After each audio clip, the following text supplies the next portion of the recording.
আলহামদুলিল্লাহ আমাদের রান্না শুরু হয়ে গেছে। তো হ্যালো এভরিওয়ান, আসসালামু আলাইকুম ওয়া রাহমাতুল্লাহি ওয়া বারাকাতুহু। আমি এইচ এম রবিউল। আজকে আমরা আমাদের পরিবারের সাথে পিকনিক করার জন্য আসছি। তো পরিবারের সাথে অনেক দিন থেকে পিকনিক করা হচ্ছে না। আর পরিবারের সবাই মিলে একসাথে পিকনিক করার আনন্দ অন্যরকম। আর আমরা তার জন্যই আজকে চলে আসছি পিকনিক করার জন্য চট্টগ্রাম বিশ্ববিদ্যালয়ের পাম বাগানে। অর্থাৎ প্রাকৃতিক পরিবেশে একটি ছোটোখাটো পিকনিকের আয়োজন করেছে আমাদের তহিদ ভাই। তো তার ইনভাইটে সবাই এখানে আমন্ত্রিত হয়েছে। তো সবাই আমরা একটা প্রাকৃতিক পরিবেশে, খুবই সুন্দর একটা জায়গা পাম বাগান, যেখানে চারোদিকে গাছগাছালি এবং পশু পাখি ভরা। প্রাকৃতিক পরিবেশে পিকনিকের আনন্দ অন্যরকম। যারা আসছে বা যারা পিকনিক করছে তারাই বলতে পারবে আসলে পরিবারের সাথে পিকনিক করার আনন্দটা কীরকম। তো প্রথমেই আমরা রান্নার কাজ শুরু করেছি। তো রান্নার জন্য আমার খালু ছিল এবং আমার খালতো ভাই তহিদ, সেও ছিল। আমরা অর্থাৎ পরিবারের মানুষ মিলিয়ে রান্না শুরু করেছি। তো প্রথমে আমরা আজকে যে রান্না হবে, এখানে রান্না হবে বিরিয়ানি এবং সাথে একটি ঝোল অর্থাৎ ডাল রান্না হবে। তো আমরা প্রথমেই বিরিয়ানির জন্য যা যা দরকার সব কিছু বাসা থেকে রেডি করে নিছি। মুরগি টুরগি সব কিছু কুটে নিয়ে আসছি। বাট শুধু রান্নাটা হবে এই প্রাকৃতিক একটি দৃশ্যতে। তো আমরা গতকালকে রাতেই বাজারের কাজ সেরে ফেলেছিলাম। বাজার করে এনে তারপর সব কিছু নিয়ে আর কি রেডি করে নিয়ে আসছি। তো প্রথমেই আমরা আমাদের ডালটা রান্না করা শেষ হয়ে গেছে।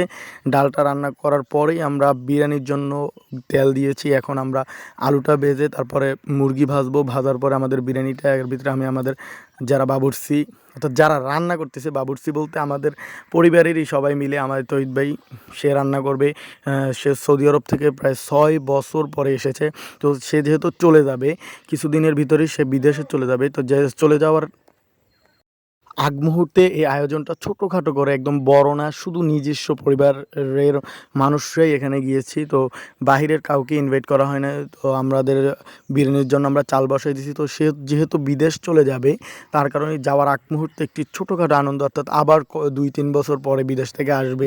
তো পরিবারের সাথে কবে না কবে দেখা হয়, আবার 2 বছর পর আসবে, তখন দেখা হবে। তো পরিবারের সাথে একটা প্রাকৃতিক দৃশ্যে সবাই একসাথে একটা পিকনিকের মতো আয়োজন হয়ে গেল। এরকম একটা আয়োজন। দেখেন আপনাদেরকে পুরা যে প্লেসটা ঘুরিয়ে দেখাচ্ছি। দেখুন কত সুন্দর একটা প্লেস, প্রাকৃতিক দৃশ্য, অর্থাৎ গ্রামের মতোই একদম পাশে পাহাড় গাছপালা ভরপুর। তো বলতে বলতে আমাদের চালগুলো ভেজে হয়ে গেছে। তো আমি রান্না করতে অল্প অল্প পারি, একদম পারি না। তো আমিও একটু ভিডিও করে নিলাম। আমি একটু চালটা নাড়াচ্ছি, যেহেতু তাদের হাত ব্যথা হয়ে গেছে একজনে। তো 3 জন মিলে আমরা রান্না করতেছি।